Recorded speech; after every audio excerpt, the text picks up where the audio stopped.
Hello everyone, आप सभी का मेरे YouTube channel home science Ankita Srivastava में स्वागत है।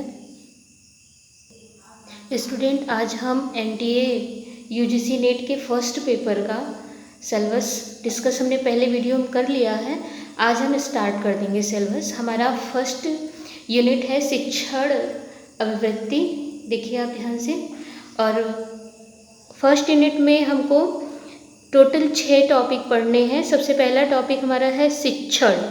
शिक्षण की अवधारणाएं, उद्देश्य, शिक्षण का स्तर, जिसमें स्मरण शक्ति, समझ और विचारात्मक। फिर इसके बाद शिक्षण की विशेषताएं और मूल अपेक्षाएं पढ़नी हैं। तो आज से हम यूजीसी नेट का फर्स्ट पेपर स्टार्ट कर रहे हैं शिक्षण से, ठीक है। यहाँ हम सबसे पहले टीचिंग एप्टीट्यूड में इंट्रोडक्शन पढ़ेंगे कि टीचिंग एप्टीट्यूड में का इंट्रोडक्शन क्या है, परिचय क्या है। तो सबके अपने अपने विचार है कि टीचिंग क्या है, ठीक है। तो हम स्वामी विवेकानंद के अनुसार पढ़ेंगे। स्वामी विवेकानंद ने कहा है कि हम ऐसी शिक्षा चाहते हैं जिससे चरित्र का निर्माण हो, मन की शक्ति बढ़े, बुद्धि का विस्तार हो और व्यक्ति अपने पैरों पर खड़ा हो। ये स्वामी विवेकानंद का विचार है।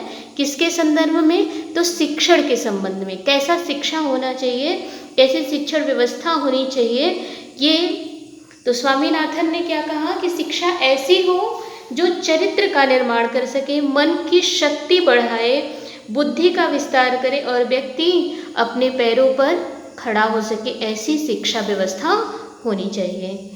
आगे एपीजे अब्दुल कलाम जी ने कहा है, शिक्षण एक बहुत ही महान व्यवसाय है जो व्यक्ति के चरित्र, क्षमता और भविष्य को आकार देता है। बड़ी अच्छी परिभाषा एपीजे अब्दुल कलाम जी शिक्षण के प्रति अपने विचार को व्यक्त करते हुए किए हैं कि शिक्षण एक बहुत ही महान व्यवसाय है जो व्यक्ति के चरित्र, क्षमता और भविष्य को आकार देता है। एक बच्चा अपने लाइफ में क्या करेगा, क्या बनेगा, कहीं न कहीं ये शिक्षक पर भी निर्भर करता है। बच्चे के भविष्य निर्माण में, बच्चे को अपने भविष्य बनाने में शिक्षक का महत्वपूर्ण योगदान होता है। अगला है जीके चेस्टर्न ने क्या कहा, शिक्षा समाज की एक आत्मा है।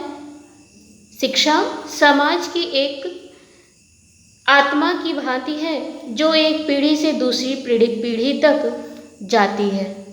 इन्होंने क्या कहा?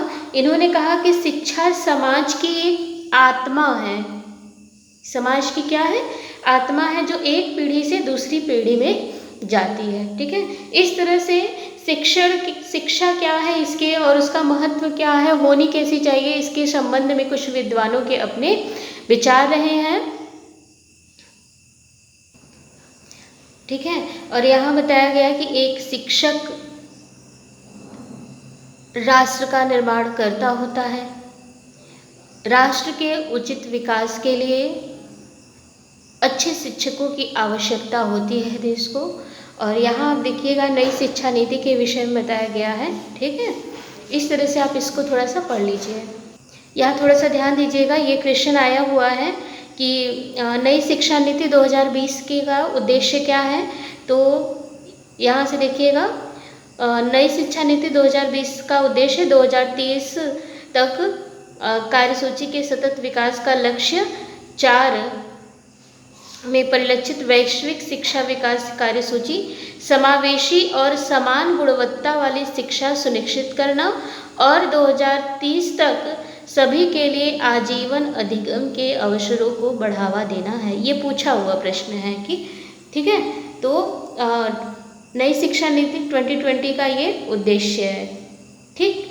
ये 2030 तक का है, ये ध्यान रखिएगा। पूछा जाता है कि नई शिक्षा नीति का उद्देश्य क्या है, तो आप याद रखिएगा कि समावेशी और समान गुणवत्ता वाली शिक्षा सुनिश्चित करना और 2030 तक सभी के लिए आजीवन अधिगम के अवसरों को बढ़ावा देना है।